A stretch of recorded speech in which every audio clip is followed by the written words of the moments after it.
is going to be flooding with this as well. There's a lot of rain here.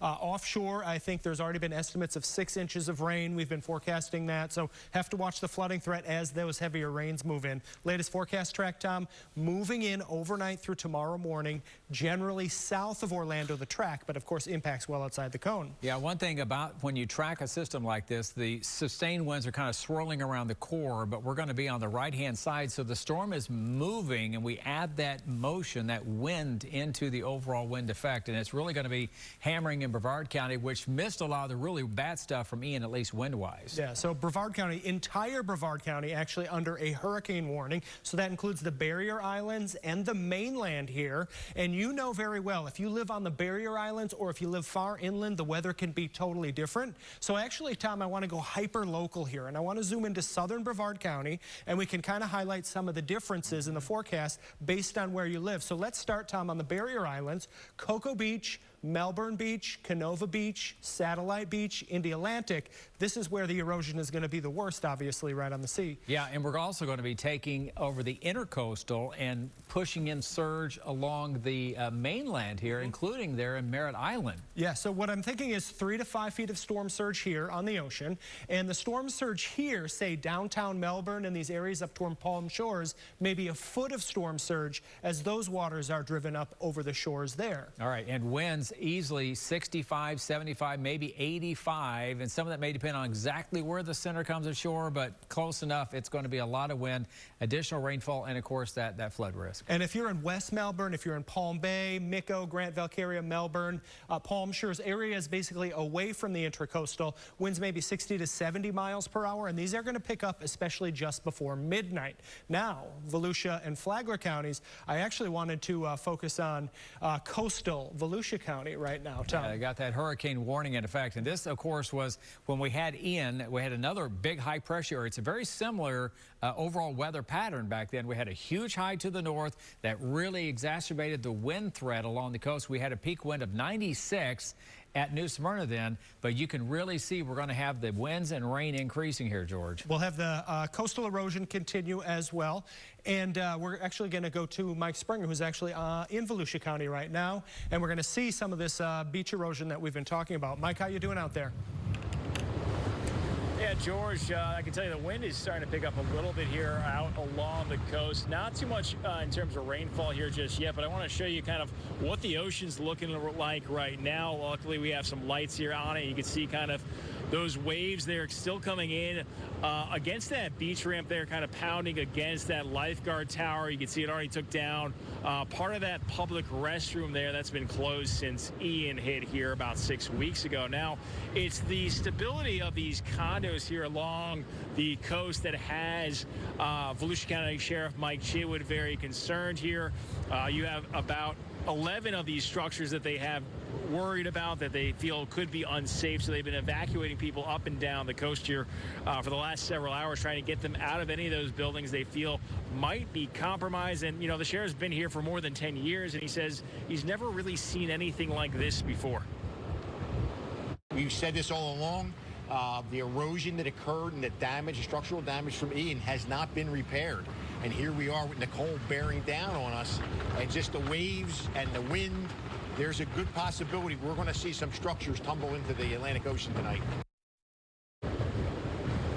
And now, you know, I can tell you when we were down earlier today over in Wilbur by the sea, there were also some homes there that looked like they were also at risk too. A lot of those seawalls and dunes down there are now gone, kind of leaving things just further exposed. And we do have that curfew going into effect here in probably a little under 20 minutes or so here at 7 o'clock. We're going to start that curfew here. That will go until 7 o'clock tomorrow morning. Reporting live in Daytona Beach Shores, Mike Springer, Channel 9 Eyewitness News.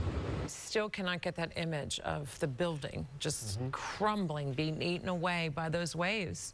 Yeah, that's the public bathroom there at the entry ramp right off of Dunlawton. You know, when you come over the bridge at Dunlawton and you're heading towards Wilbur by the Sea or Ponce Inlet if you take a right, or if you go left, you're going to Daytona Beach. And again, many structures, 11 deemed unsafe, and those were mandatory evacuations. Some didn't leave. They knocked on their door and basically said, let's go. And that was happening within the last few hours. Now we're going to go to Seminole County, and Seminole County now with the water pushing because of the wind with the St. Johns River, and it's already at flood stage. This may not be a good scenario. No, it is not. Channel 9's Ashley Edlin is live in Winter Springs near Lake Jessup. And Ashley, you've been talking to folks out there. What are you seeing right now?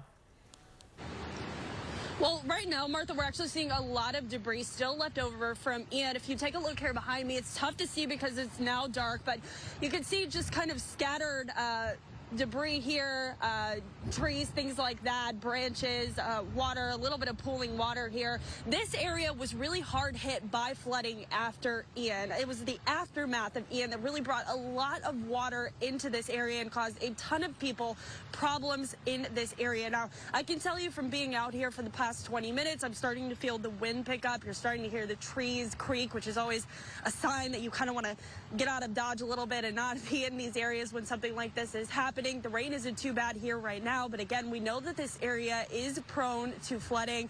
I was talking to Seminole County officials earlier today, and they told me that they do not have a mandatory evacuation in place, but a voluntary evacuation order in place for certain areas that are prone to flooding, like they said, parts of Geneva. So, of course, we're going to keep you updated as things continue to develop. Relatively calm out here right now, but you can still see the after effects of Ian in places like this along Lake Jessup. Live in Seminole County, Ashley Edlin, Channel 9, Eyewitness News. Ashley, and Ashley, as she has reported so well over these last 6 weeks, if you don't see flooding in that area tonight, it's because it's coming. It's a very slow-moving river, and again, there's nowhere for the water to go. We can only hope the best, but we've already had 6 inches of rain in some areas, and more is yet to come. All right, we'll be back right after this break. Early warning Doppler 9 on Channel 9 Eyewitness News.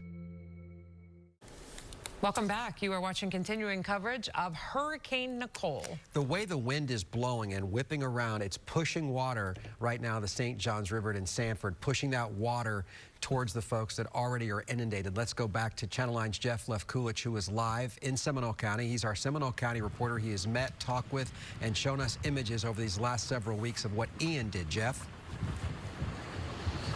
And Greg, we're right by the Regatta Shores apartment complex here, just off of Lake Monroe. And for the residents here, they don't want to see all this rain because they just got their parking lot back after it having been flooded for several weeks after Hurricane Ian had dumped all of that rain, and the water from the St. Johns River here at Lake Monroe had flooded all over this area. Now, I just want to bring you over here to Lake Monroe, and you can see that the water is still very high in this area. It's never like this usually. It's usually probably about 10 feet lower than what it is right now, but it's very close to the seawall. And what emergency officials here in Seminole County are afraid of is that with all this rain, and it has been raining all day today, and we're going to get a lot more rain as we go into tomorrow, they're worried that all that rain is eventually going to rise this lake back up again, and hopefully they don't want to see any more flooding come to any of these parts of Sanford where they had dealt with flooding over the last several weeks. Now, of course, we've been out here all day. We've been going over some of the major flood zone areas here in Seminole County, and we're going to continue to monitor things out here, and we'll let you know how things are as Nicole makes landfall, and probably within 5 days out afterwards, because that's when, as you said, it's a slow moving river, so it's going to take some time for all that water to move up this ways. But we'll keep you posted. Reporting live in Sanford, Jeff Lefkulich, Channel 9 Eyewitness News. A rare river as well. It flows from south to north. Now, the biggest question you receive on social media, in text, and in any other message form. What time is the storm going to hit? They want it down to the minute, Tom. Depends on exactly where the landfall point is. Let's say about 2, 3 o'clock in the morning. Landfall somewhere about right over here. But 100 miles away still? Still about 100, give or take, but it's going to accelerate a little bit as it approaches, and also it's moving due west, but will kind of start arcing more toward the north. So it comes in at this oblique angle, and will just kind of ride its way all the way through. But this is some of the worst weather. The worst is going to be right as the center makes landfall. So a very squally, windy, overnight period is coming up, and first thing in the morning it's still going to be hammering outside your window. We're already starting to get some tropical storm force wind gusts where you see these little tropical storm swirly birds. That's going to be 57 knots, so 66 miles per hour already there along the beaches. That's a wind gust of 60 at New Smyrna, and we're already getting signs of the St. John's backing up as we told you it would just north of Lake George. Already have some coastal surge or some river surge along the St. John's. Our Hurricane Hunter aircraft flying through should have another reading on the pressure here in a little bit, but it is a hurricane. And again, depending on exactly where the center crosses the coast, sometime between 2 and 3 o'clock in the morning as a Cat 1. And we're going to be on the right-hand side where the strongest winds generally are. So that's why we're really going to have some issues here all night tonight through early on in the morning. So let me take you hour by hour, and we'll get everybody involved here no matter where you are in Central Florida. Midnight, it's still offshore, but the winds and waves are really going to be crashing through. We'll have some really high rain rates. We'll have some flood issues. We'll really start losing power closer to midnight tonight, so plan on it for Brevard, Volusia County. This is 3 o'clock in the morning. The storm has made landfall to the south, and we continue to see the heavy winds and rain where we see the kind of brick color and some of the fuchsia. That's going to be some really strong stuff and a higher tornado threat overnight tonight.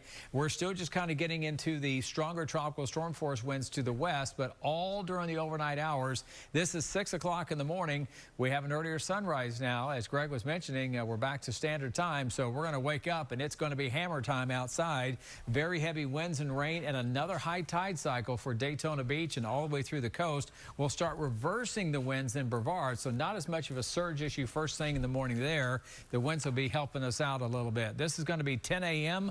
We still have a squally, rainy, windy day for downtown Orlando. We still have a tornado threat mainly on the north side of Marion County, and the center itself will be moving out of the picture by tomorrow night. But we still kind of have a breezy day on Thursday. I've had several people, some friends, some folks on Facebook and Twitter wondering about Friday. We will see a nice break in the action behind this storm. In fact, your 7-day, of course, we're dealing with Nicole. Friday morning, maybe an early shower to the north, and then drier weather for our plans heading in toward the weekend. Just like with Ian that brought fall, Nicole is going to bring fall behind the storm. So good news. We have beautiful weather once we get through the next 24 hours, and we hope that the damage is not as strong as it was for Ian and the folks who are still recovering. It's not as bad. The bottom line to our profession and our job really and truly is to, in moments like this, keep you safe. And I just want to remind people that we had 4 people or so die locally from Ian, and all of those were very likely preventable after the storm. So again, there's going to be some curiosity tomorrow. Once again, the sun comes up and there'll be power lines down and, you know, all of those issues that you're fully aware of. Just a little reminder, a nudge, because we can make it through, and then anything that's broken or damaged can be repaired. We'll be right back as we continue our coverage. Again, a live look right now taking you out to the coast, and you can see that the pier in Flagler Beach, which was scheduled to be torn down in 2023, may be torn down today when the storm comes ashore.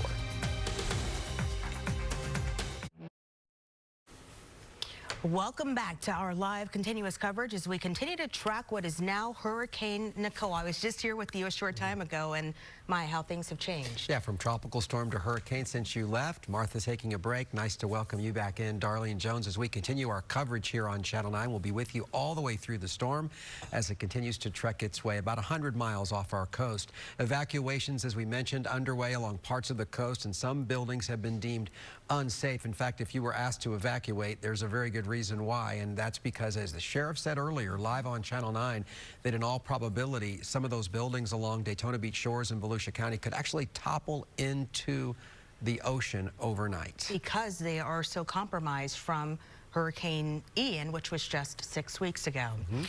Let's get you right on over to Certified Chief Meteorologist Tom Terry, who continues to track this storm, making its way here now, as Greg said, just over 100 miles away. Are we really doing this again? We are. We are here again. It feels surreal. Yeah, it sure does. I mean, even to me, and I know what's coming, it still doesn't quite feel real yet, but it is real along the coast and will be even more so overnight tonight.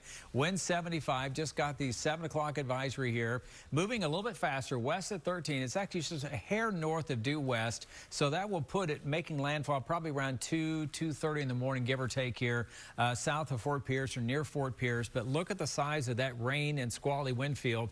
That's going to move right along with the storm. So what we're getting now is the preamble, the introductory winds, if you will. And everywhere where you see these little tropical storm swirls, those are tropical storm wind gusts, generally 50 to 66 is the highest I've seen so far in Brevard County. But where we have the yellow and the reds and the oranges, that is heavy rain, and those raindrops have quite a bit of mass. It's very heavy, falling from cloud base, the water, and it just takes that wind down to the ground. So you get that squall effect, and that's where we are going to see some of the strongest winds be more consistent, because the rain's going to be consistent overnight tonight, moving through the Christmas area all the way over toward Edgewater. And one thing of note here, we already have some storm surge river flooding along the St. Johns, because it's blowing in at Jacksonville and backing up the river. It's already about 2 feet in people's homes here just north of Lake George. Just wanted to pass that along. We've got all kinds of threats here we're watching here tonight. So landfall 2:30, maybe 3 o'clock, depending on exactly how long it travels to make its landfall. But again, we're going to be on the stormier, windier side of this, a higher tornado threat as well.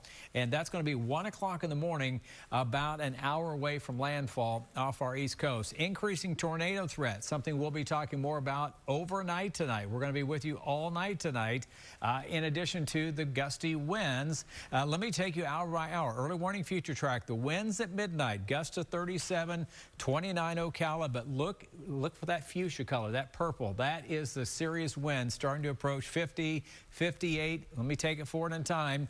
I see 78 in Cocoa Beach, 54 Orlando. This clock in the dark and early a.m. We're going to be starting our normal broadcast at 4 a.m. Of course, we're going all night anyway, but 4 a.m. we're on the air again, and you can see the center of the storm down south, and the wind 60 at 8 o'clock in the morning. So this is really going to be a windy day tomorrow. A lot more wind throughout the area than we had with Ian, and a lot more power outages as well. So make sure you download our free weather app, get that weather radio dusted off, and get some batteries in it, because you may lose power. Get those tornado warnings. We'll be here to keep you advised on that in our free weather app as well. And then by tomorrow at noon, it's still on the gusty side and lots of heavy rain, probably at least 6-8 inches of additional rainfall. We do have a flood watch in effect. But folks, look at that, 6 o'clock in the morning, we're going to have a very strong tropical storm. It'll be a tropical storm by that time, but a lot of wind and a lot of rain moving through the area all during the day tomorrow, with another 4 to 8 inches of unfortunate rainfall. And Greg, it's hammering at the beach right now. It is, and we're going to check right in with someone who has been there front and center, not just for Hurricane Ian, but now for Hurricane Nicole. Indeed. Channel 9 Shannon Butler is live in Daytona Beach. Shannon, just a few hours ago, we watched you and we saw the sheriff there going door to door, knocking, trying to get people out of there. And now we are about to go into the heart of the storm. Yeah, the people have all been evacuated out of this building now, up door by door, knocking on each one of them, telling the folks this is the sheriff's office and it is time to go. There was a mandatory evacuation, and they really meant it. They could not stay here because the building has been deemed not structurally sound. All of the people now out of this building, along with 10 others along this side of the coast and Daytona Beach shores. You can see here this yellow tape right here. This is because the seawall right there is already come out from underneath this. What the residents told us is they expect that they will probably lose their pools here but that they believe that their building will be okay. The question is, will they be able to come back tomorrow? Now where you can see just how much water is already pushing up alongside this seawall. Right here, there is a walkway. It's dark, you can't see, but this walkway right here has already been obliterated. It's half of it's already gone. So then you take a look at this seawall down here. This water is just pounding along this seawall. The seawall already severely damaged because of Hurricane Ian. The folks here told us they did what they could do. They tried to build it up a little bit. They had people come out here and look at it, and they allowed them to stay in that building. But there wasn't enough time. 6 weeks is not enough time to really repair these seawalls. This will take a long time. They told us it may be 9 months now before this seawall can be repaired. The question is, what will happen after this storm and in the next 9 months? Will they be able to stay here, or will they be out at least until something here gets fixed? Darlene, Greg?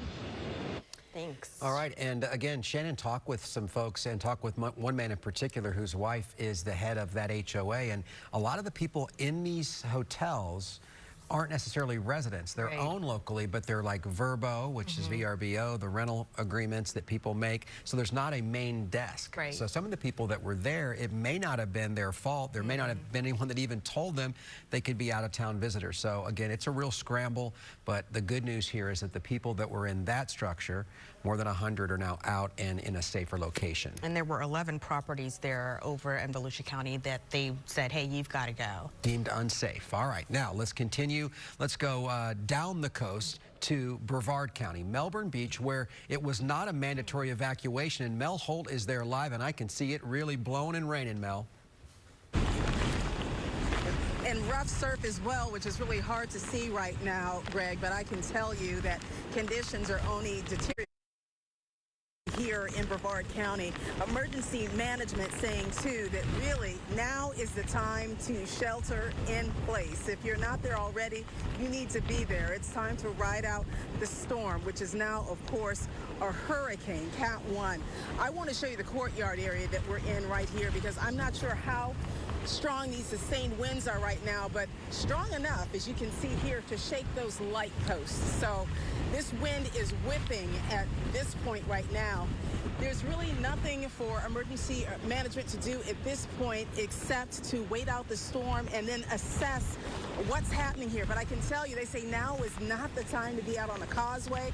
Now is not the time to try to look at the ocean and see what those waves look like. Even if you wanted to, I can tell you there's really not much beach out here right now. But by tomorrow afternoon, hopefully, emergency management for Brevard County Natural Resources will be out to assess the erosion that we know is happening right now. Live here in Brevard County, Melanie Holt, Channel 9 Eyewitness News. All right, It's been Mel. interesting to watch her progression there. She's been over there in that, really in that same location for quite some time. And we're expecting, that's a wind gust right there at 45, according to Tom Terry, and it will double. That will be double what she's experiencing there. So we're going to have her take cover right now for a bit before we check back in. all right, well, the tropical storm Nicole is now a hurricane, and we have now since activated our WFTV helpline. That means if you live in Brevard, Volusia, or Flagler counties, you can call 211 for information on evacuation, shelters, and assistance, both during, right now, and after the storm. In all other parts of Central Florida, we are here standing by to answer your questions. You can simply call the number there at the top of your screen, 1-800-832-9388. And right now, New Smyrna Beach police are warning people about some unsafe condominiums there. They say the La Brisas condo building there on Hill Street, it has been deemed unsafe because of seawall erosion. This is an older structure that has really been a part of the New Smyrna Beach coastline for decades. I know I have family friends that have condominiums there at the Las Brisas. It is a beautiful condominium, but again, the seawall has been breached by Ian, and now with this new storm coming ashore, again, Hurricane Nicole, those condos are now being told to evacuate. Let's not forget either, Darlene, that in Volusia County, for the barrier islands and for the coastline, those areas were mandatory evacuations as of today at 10 a.m. and there's a curfew in place that happened about 11 minutes ago. And now we have this breaking news, Las Brisas, again, right there in the heart of New Smyrna Beach. So if you come over what would be the South Causeway, take a right on A1A, it'd be on your left right there. It's an older facility. It's got dozens upon dozens of units. Many of those are Verbo or Airbnb or used by people that may be snowbirds, but they are being evacuated because it's considered unsafe. That would be a shame. That's another one of those structures that, remember too, this is important, and Tom can chime in on this.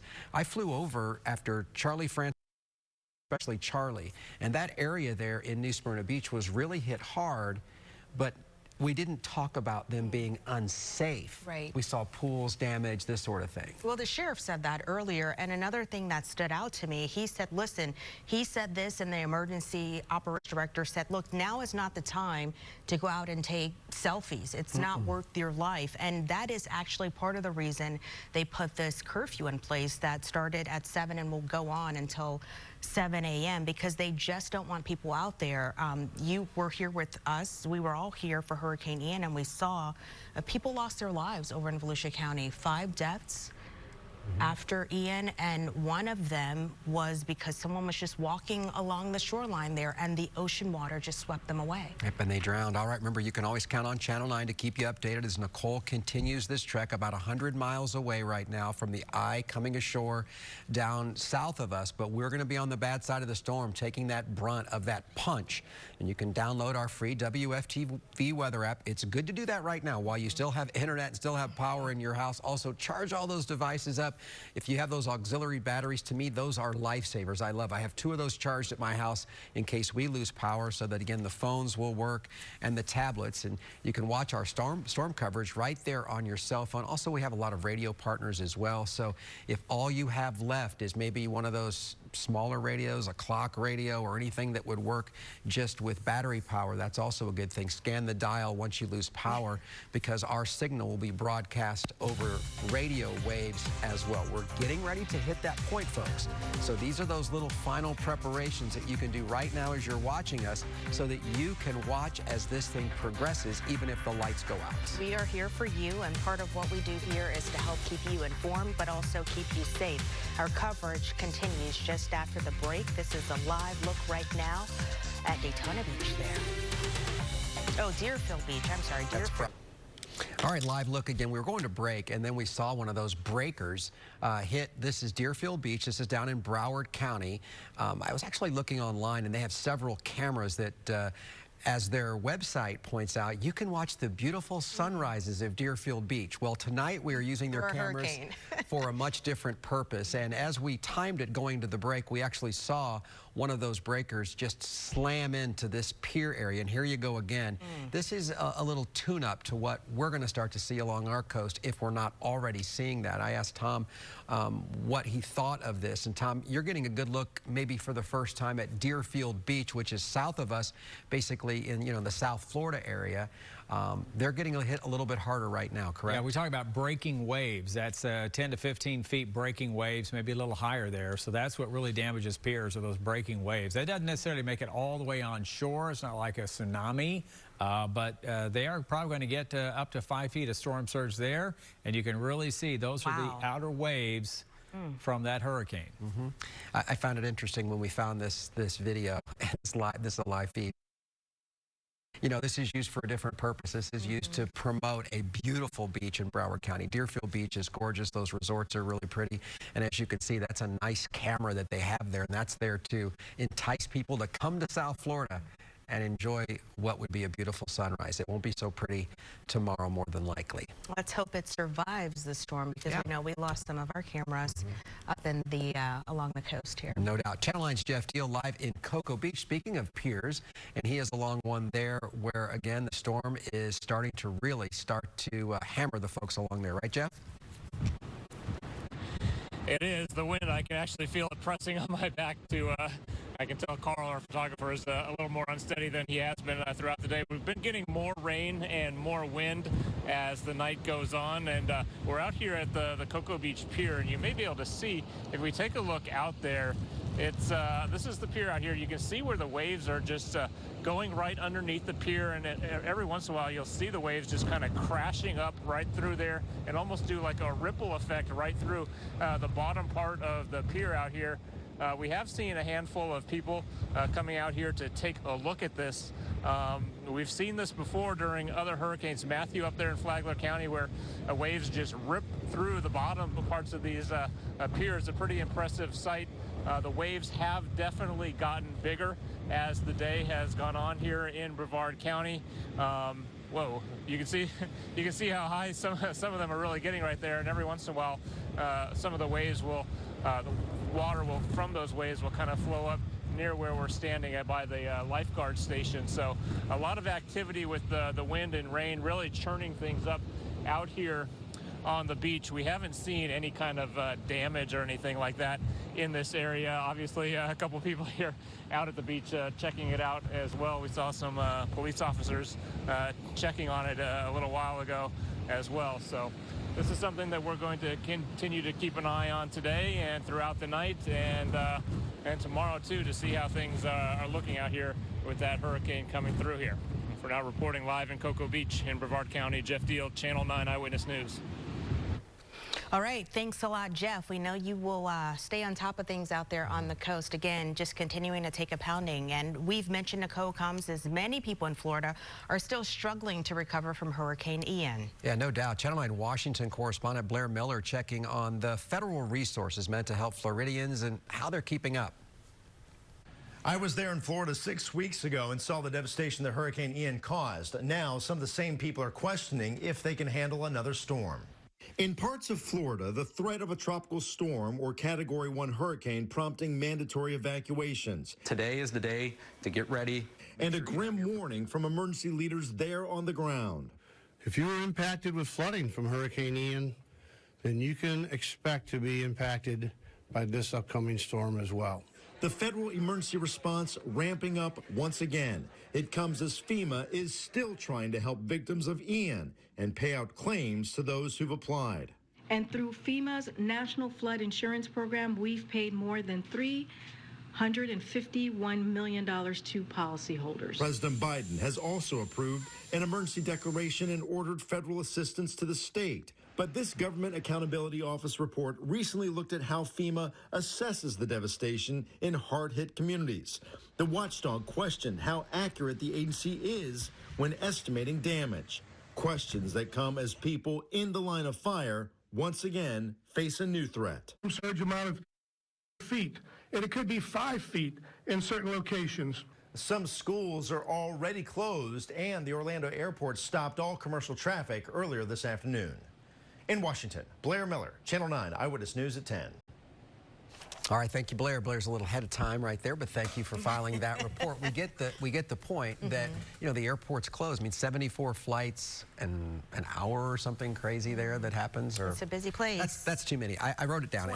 20. 25, I remember. 20, yes, I said 20, and that's right. So 20 per hour, 474 flights a day, and there are none for the foreseeable future. It's a ghost town. Thank you for listening. Well, of course. I'm getting old, you know? No. Certified Chief Meteorologist Tom Terry, the wind is really starting to pick up out there. Yeah, and it's perhaps double on some of the wind gusts here between now and the middle of the night when the storm will be at its peak. Right now, wind gusts 46 in Cocoa Beach. We've had several wind reports, though, in between. These are the official observations, and they only happen generally at the top of the hour also, so we miss a lot of the intra-hour data. But this is, again, my #1 question I'm getting. When are things going to be at their worst? Starting soon, very soon along the coast and progressing through midnight all the way up and down the coast. Overnight, Orlando to the west. It's kind of squally now, but the worst will start overnight and first thing in the morning, and then right around daybreak through mid to late morning here from Ocala to the west. And again, one of the mitigating factors with this, what would be just an ordinary tropical storm or ordinary hurricane, if there is such a thing in November, is this huge ridge of high pressure. There's not a cloud in the sky.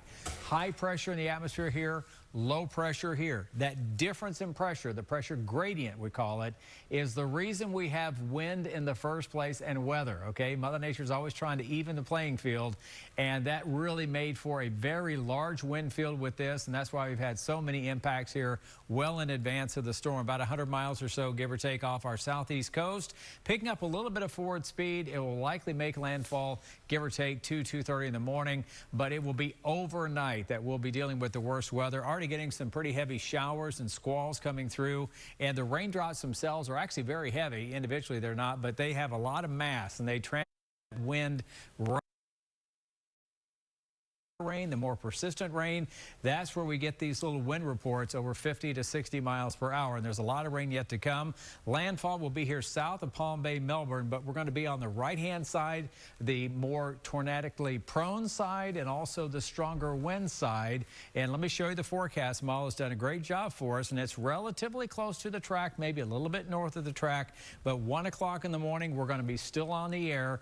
Plan on losing power. It's probably going to happen, especially if you're in an area that you've had power issues in the storms before, because we're going to really bring this wind and rain all the way through here. It's 3 o'clock in the morning, landfall to the south. Persistent rain bands, very heavy, 6-7 inches of rain possible with flooding issues here. We're also blowing south along the St. Johns, which may exacerbate some river flooding through here. The last thing you need, right, is the wind pushing against the river. This will be till the mid-morning hours. Here's 10 a.m. We're over here by Crystal River. We reverse the flow. Someone just asked me on Twitter, when is the surge going to be? Not as much of a problem. By mid-morning, that's when we start reversing the flow, and we're not blowing it directly on shore, but the surge will still be ongoing around Jacksonville, and that's what affects the St. Johns River. So it'll be till the evening before things finally start to move on out. And we've already had some pretty good wind gusts with the storm. Meteorologist George Waldenberger, my friend over here. George, you've been compiling all this for us. Yeah, we've been monitoring some of the actual storm reports. You can see the center of Nicole still over the Bahamas, about 100 miles east of West Palm Beach. So it's 100 miles away from us. 60-mile-per-hour wind gust earlier, New Smyrna Beach, and a 66-mile-per-hour wind gust Port Canaveral, a little higher with one of the weather sensors at the top of a tower. And notice the distance between 150 and 175 miles away from Nicole. So this is a far-reaching system with a far-reaching wind field. We've been talking about that. The eye wall is here, but these are some of the outer bands. There is some very heavy rain. So as this moves over us, in addition to everything else, we have to watch that flooding threat. And we'll be watching that late tonight through tomorrow morning. So while you're sleeping, we'll try and keep an eye on any flooding issues as they develop. A quick scan here. You can see winds estimated around 40 miles per hour with a band of rain that's headed into Orlando as we speak. The track just south of Orlando overnight through tomorrow morning. I want to get down to timing here. When do the strongest winds arrive in Orange County? It actually depends on your neighborhood, but roughly speaking, 2 a.m. to 11 a.m. That's when I expect the strongest winds in Orange County, downtown Orlando. But if you're in Ocoee, Winter Garden, maybe just a little later than that on the west side. If you're in Osceola County, some of the strongest winds, 2 a.m. to 10 a.m. And this would include St. Cloud, Point Siena, Kissimmee, Celebration, and over toward Harmony and Holopaw. Also watching that flooding threat into the late night. Now, if you're watching us from the villages, Sumter County, Marion County, Bellevue, Ocala, the heaviest winds will arrive a little later. We're talking about 5 a.m.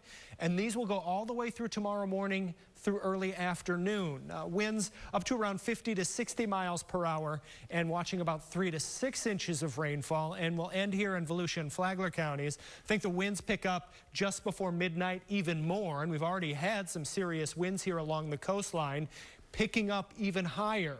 11 p.m. and they'll stay strong overnight through tomorrow morning at 10 a.m. One more thing of note here in Volusia and Flagler County along the coast. High tide cycle roughly 9 p.m. and 9 a.m. It depends on your exact location, but that's when I would anticipate some of the more severe beach erosion to unfold in Volusia and Flagler County along the coastline. And also coastal Volusia County under a hurricane warning. I'll do one more. Lake County. I want to make sure you know when the heaviest winds will arrive in your neighborhood.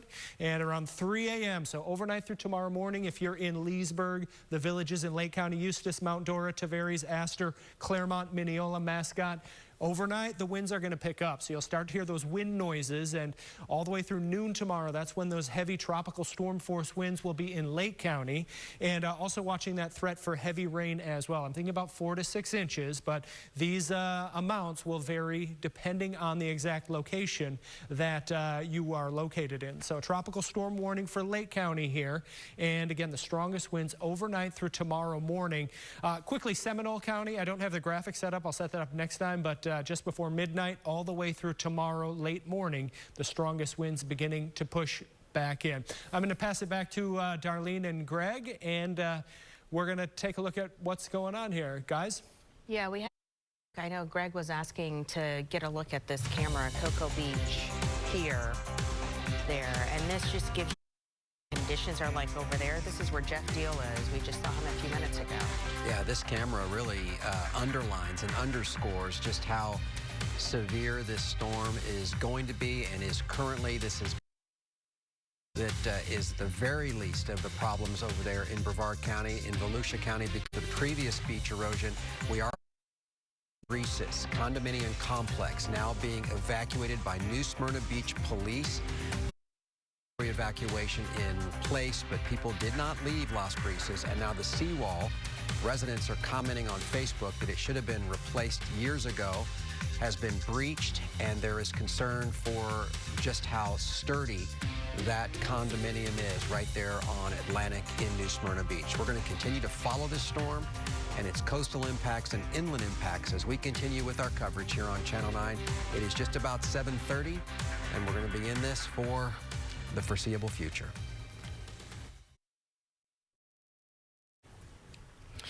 This is a live look over at Flagler Beach. We continue to bring you these images, these video images from along our east coastline where this storm is expected to really give our area a beating. And the pier there already severely damaged from previous storms, including Hurricane Ian just 6 weeks ago. Plans to replace it, but now this storm may do it. Yeah, this may take it out completely. You can see that those waves crashing right now, and this is not the worst that we're going to see for Flagler or for the rest of our coast. And again, we're here with you throughout this storm as it treks across Central Florida. We're getting some new tracking information as well. Tom and his team, they're just over my shoulder here, and there could be a little bit of a shift here, and they're going to bring that to us in just a minute. All right, until then, we want to give you some more images that we're getting into our newsroom. Take a look at this. Is flooding still left over from Hurricane Ian and Astor. This is in part of Lake County. This is the kind of shape this area is in right now going into this storm tonight. This video was taken on Jamie Drive and Clare Street. Neighbors there are worried about, of course, how bad the flooding could get. Lake County leaders there addressed their concerns earlier today. The rain is something that we are particularly concerned about here in Lake County. River flood warnings are already in effect for all points along the St. Johns River, at least from Geneva to Astor, due to the remnant effects of Ian. So we still have some of that effects from the waters from Ian. Combined storm effects from Nicole will likely stall their decline or prompt a rise again. The Emergency Operations Center is at level 1. Activation is conducting 24-hour operations. There you go. There's an example of what all of us will deal with. Some impact. Just depends on where we are. Let's get over to Channel 9's Jeff Lefkulich. He is in Seminole County in Sanford. And again, Tom and George were just talking about the wind already pushing the river and raising that river level. And that's not what these folks want to hear, Jeff. No, they don't, Greg, especially because a lot of these businesses, they just reopened within the last week or so. The Sanford Pizza Company right here on the corner, they were one of the last ones to open, and they were happy to reopen because all of this was underwater. This road, they had to actually build the road up with gravel and asphalt here to get from the one side of the street all the way over here to the marina area. And if you look over here in the marina itself, you can see how high the water is right now. It's almost probably just a couple feet from where the seawall is where the edge of the seawall is, so they don't want to see any more water here. They've kind of had it with it. They probably have hurricane fatigue like the rest of us. Now, a couple of things that you should be aware of here in Seminole County, that there are 2 emergency shelters. One is at Lawton Childs Middle School in Oviedo. The other one is at Bentley Elementary Sanford. Both take pets, but Bentley is a special needs shelter. Also, the sheriff says, don't be afraid to leave your home. Have to evacuate. They will take care of it. They have extra deputies that will be on patrol in those flood-prone areas if you have to evacuate, if you're in a mobile home area.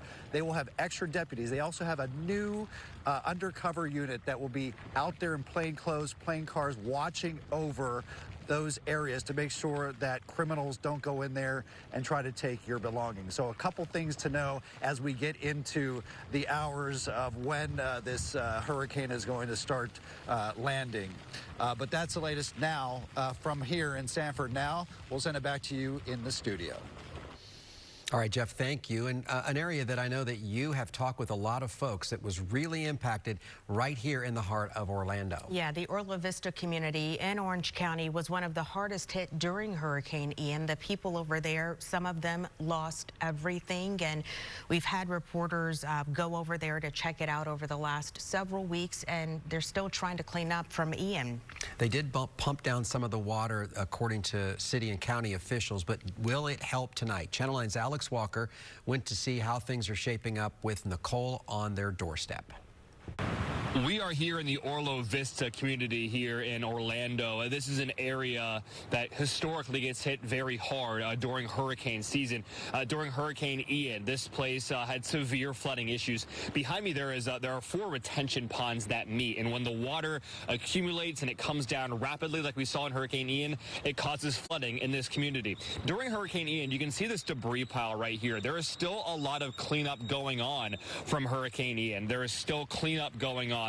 We took a drive around this neighborhood, and a lot of the yards look like this. There's just debris still waiting to be cleaned up from Hurricane Ian, and the residents in this community in Orla Vista are hoping that the water in this storm from Nicole is not as severe as that hurricane, because they don't want to go through this process again. Like I mentioned, the 4 retention ponds, they meet right up here, and when the water rises, when the water accumulates from these storms, it causes issues here, and they're just hoping that the impacts from Nicole are not like they were with Ian, because they don't want to have to deal with the debris piles once again. We'll send it back to you guys in the studio.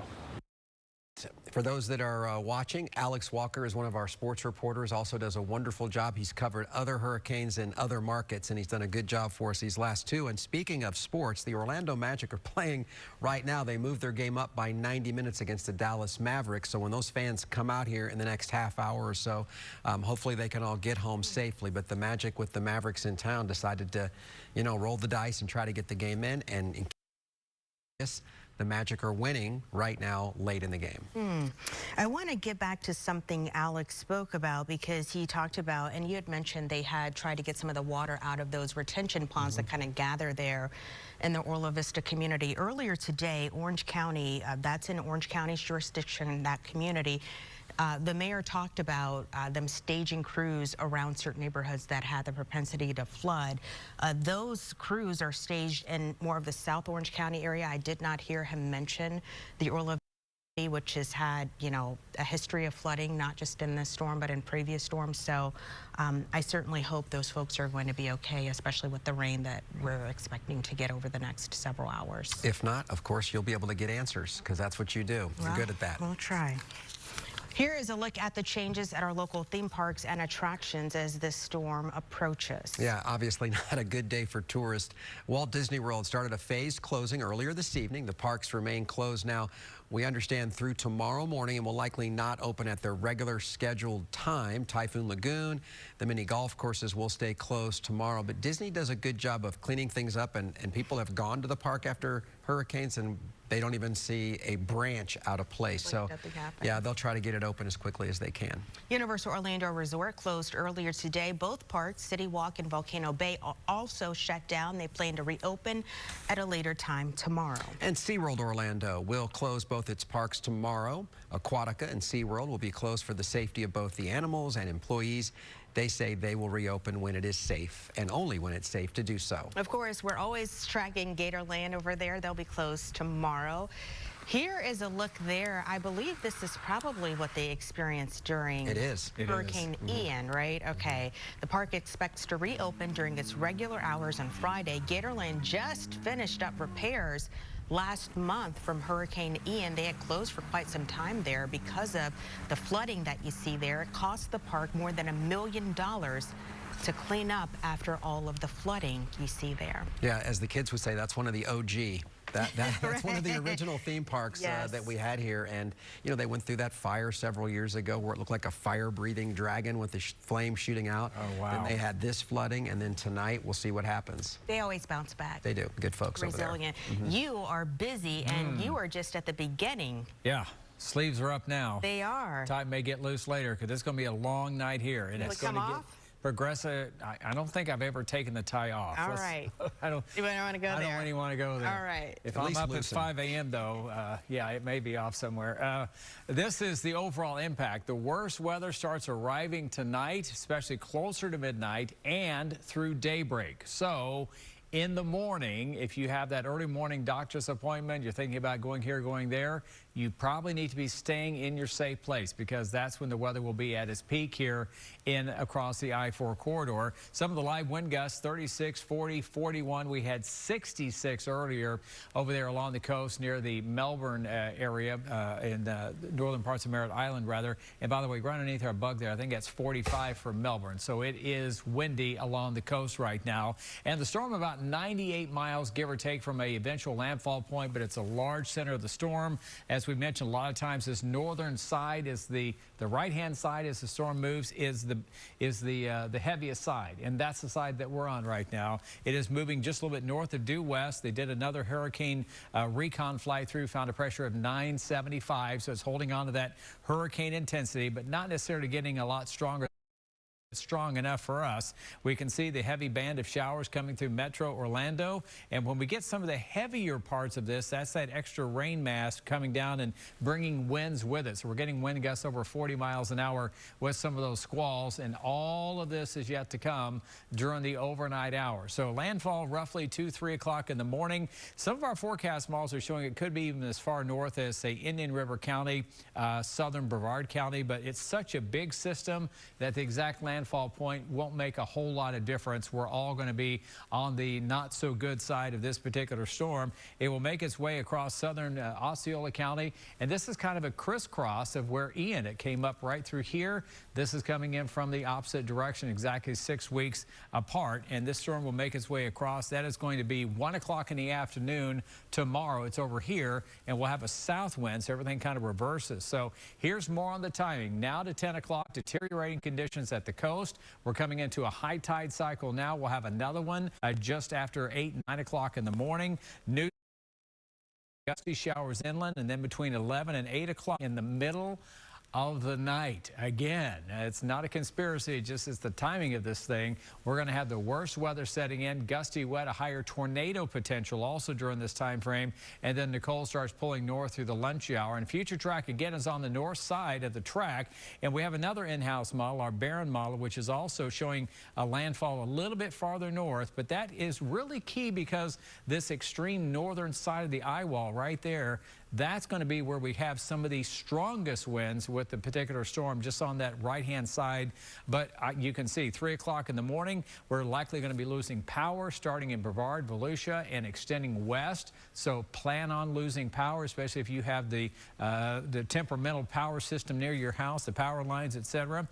Daytona Beach all the way through Lake County, 6 o'clock in the morning, a big swirl of tropical storm conditions. We do start to improve a little bit.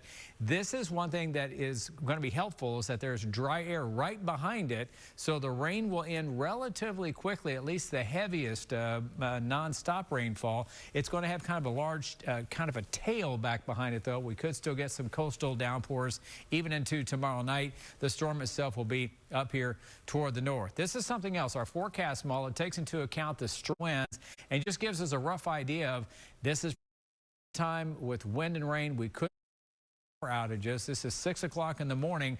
We kind of have this moderate risk just progressing westward throughout the early morning hours. We didn't lose a lot of power with Ian because we really didn't get a lot of wind. But this is going to get different. We're going to be on the right-hand side of this storm, the stronger side as far as wind, and probably another 4 to 8 inches of rain, locally higher amounts. So along the coast, we've talked a lot about it. Wind gusts well over 65 to over 80 miles per hour, and it's really going to be windy throughout the late night hours. Guys, we're going to take you more county by county. We're actually getting data and updating these graphics, which is what George is doing behind the scenes. We'll have fresh new county by county updates, but it's going to get windy and wet here for the next several hours, guys.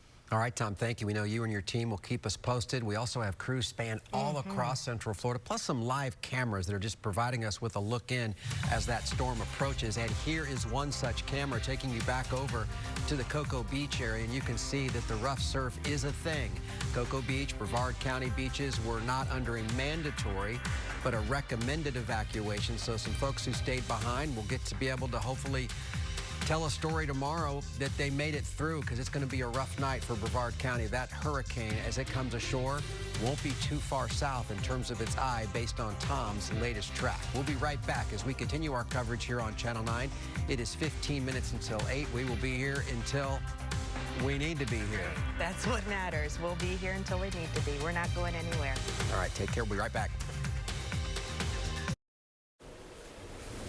All right, there you go, another live look. And again, the ocean angry tonight as, again, Hurricane Nicole approaches. Its distance off our coast not too far. It's passing over the Bahamas right now as I take a look at Hurricane Nicole on our weather map. And George Waldenberger is over there. And George, you saw these pictures. You saw the video. I want your reaction as a meteorologist who's covered storms like this before.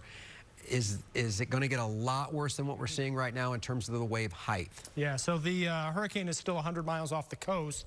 So yeah, the wave heights will likely pick up a little bit as the wind field, basically the strongest wind field, gets closer. Now this is the fetch, basically the area of the sea over which the wind can drive the waves. And the larger the fetch, usually the higher or stronger the waves. So the waves will gets closer, and then once it moves over land, the waves should begin to taper off on the backside of the system. So unfortunately, we're going to have several high tide cycles to go through when some of those highest waves are able to run up the greatest distance up the beach into the dunes, create coastal flooding, and unfortunately erode some of the sand beneath some of the structures along the beaches like we've seen in Volusia County. And we're going to continue with that during the high tide cycles, especially over the next, say, 12 to 24 hours, depending on the exact location. So the outer rain bands here now moving into Brevard County. So we've already had 60 to 70 miles per hour, gusting in some coastal communities. When you get these little squalls of rain, the rain not only picks up, but the winds pick up as well. And we're going to have this whole shield of rain move over Central Florida. So you may have been hearing us talk about how the rain isn't expected to be as it was with Ian. However, there is still the flooding threat because there is a lot of rain here. I think there will be some isolated amounts, 6 to 8 inches or more. Now, hopefully, as Nicole continues to move in, you can see now beginning to take possibly more northwestern turn, acting with a center to track just south of Orlando and overnight into tomorrow morning. And you can see some of the wind gusts reported here, New Smyrna Beach and Port Canaveral. Outer bands kind of lashing at our beaches, the waves eroding our beaches, the coastal flooding, the wave run up, eating away at the dunes, and again, watching Nicole just get closer. The latest forecast track shows a landfall maybe 2 or 3 o'clock in the morning, somewhere in the vicinity of Fort Pierce. Center tracking south of Orlando. But remember, when you're on the north side of this, in this motion, we could be in what's left of the eye wall in Orlando as it moves through. Probably tomorrow 6, 7, or 8 o'clock in the morning. That's where you'd have some very heavy rain and wind, and then tomorrow afternoon tracking off to the west. Now this is an interesting graphic because we basically all have a pretty good shot of tropical storm force winds. So that's winds, 39, 40 miles per hour. These can cause power outages, break limbs, and those limbs can fall on high lines, power lines, that sort of thing. I want to go up one level to 58 mile per hour winds. Why 58 mile per hour winds? This is what we classify high as a severe thunderstorm, or why you would get a severe thunderstorm warning for wind. And the chance of those more damaging winds will be the highest in this yellow zone here. So Melbourne, Palm Bay, Mico, Grant, Valcaria, Satellite Beach, Canova Beach, Indian Harbor Beach. These are the areas that are going to have the highest chance of wind damage. Remember, it hasn't picked up yet. If you're in this zone in southern Brevard County, expect those winds to really begin ramping up over the next few hours and to stay strong overnight through early tomorrow morning. As you get toward Kissimmee, Orlando, Claremont, still that chance of severe thunderstorm wind gusts, not quite as high as southern Brevard County. Why? Well, Nicole will be weakening as it moves off over land, and the longer over land, the weaker the storm will be. So as you get up to the northwest, the chance of those really, really strong winds not quite as high, but everybody should be prepared for power outages overnight. Here's what I want you to do. Power your phone. Charge your phone right now. Your computer. You can use your computer to charge your phone with cables. So charge your computers, your PCs, your laptops. Make sure that they're fully charged as well. If you have a portable power supply, plug that in. Make sure all of your portable power sources are going to be full before you go to bed tonight. And just realize if you do lose power on your smartphone, you can actually watch our live coverage. We're on and we're going to stay on as long as Nicole is moving through. Let's take you county by county. Seminole County, the strongest winds, they're not here yet. 1 a.m. through 11 a.m. tomorrow morning.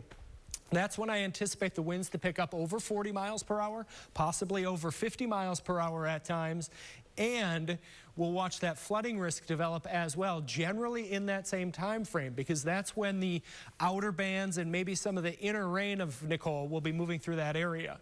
In Brevard County, we're watching those strongest winds begin to push in right now, but they're really going to build here over the next few hours, especially Melbourne, Palm Bay, Mico, and these coastal communities, Satellite Beach. If you're in Merritt Island, Titusville, Cape Canaveral, maybe 10 p.m. the winds begin to pick up a little more.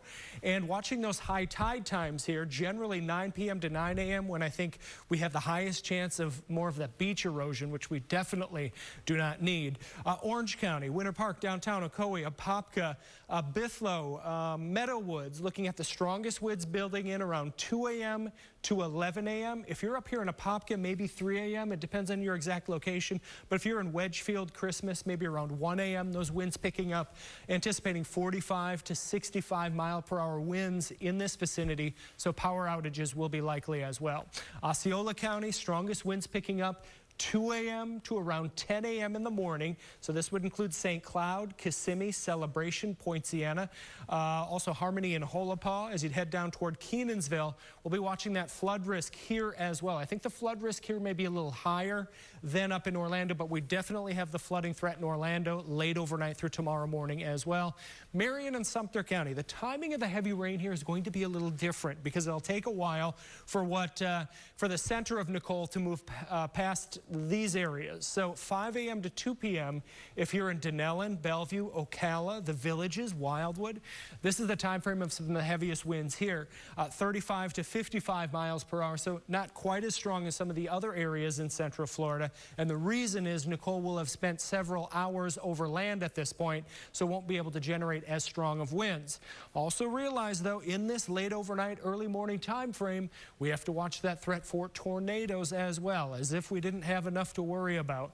Watching Volusia and Flagler County, the winds here picking up 11 p.m. through 10 o'clock in the morning. So New Smyrna Beach, you'll get some of the strongest winds earlier because Nicole will be the closest to these southern communities first, and then tracking past Pearson, Bunnell, and DeLand a little bit later here. High tide cycle, again, roughly 9 p.m. to 9 a.m. So when we see some of the coastal erosion here, it would generally be during the high tide cycle. So Greg, Darlene, will continue to monitor the timing of these winds as they spread over Central Florida. All right. Example as to what has happened before.